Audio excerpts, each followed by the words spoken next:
देखिए एक औरत के पतिदेव गवना करा के और दिया के घर ही में छोड़ के अपने परदेश चल गए जा। टुनटुन बाबा हो और दिया देखी कह दिया का कहतिया फोन लगा के अपना पतिदेव से कह दिया कि अपने तो गवना करा के परदेश चल गए और हमार जवानी यहाँ सुखद है। जो भी हो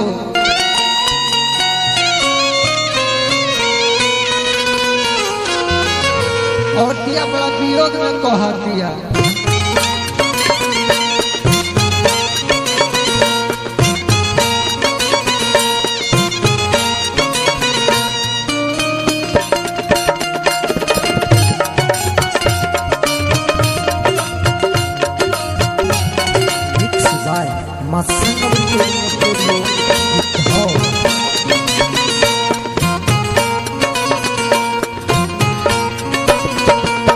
गवना करा के सैया चल गईले पूना करेले हम फोन माँ तो का देले माना।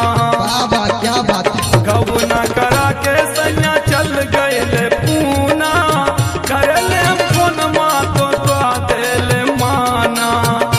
तोरे याद तोरे आवेले काहे भूल नहीं पावेले ए मोर सैया बेदर्दी रे काहे हमके सतावेले। ओए होए होए होए होए ए मोर सैया बेदर्दी रे काहे हमके सतावेले। गवना करा के सैया चल गएले पूना करेली हम फोन माँ तो का देले माना।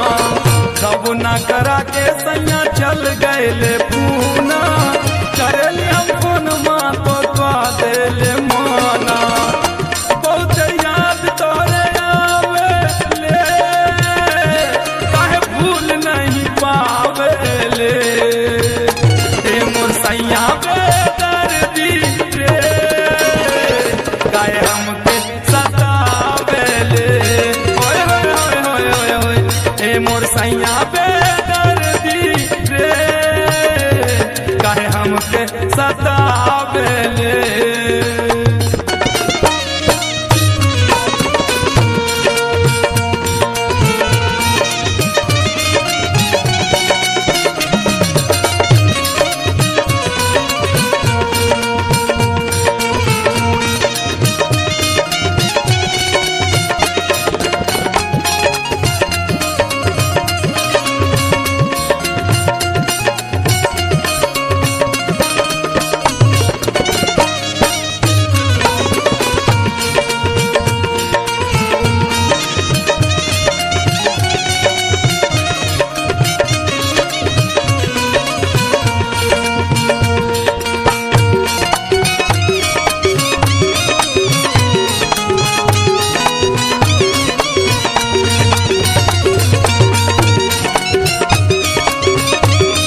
सैया बे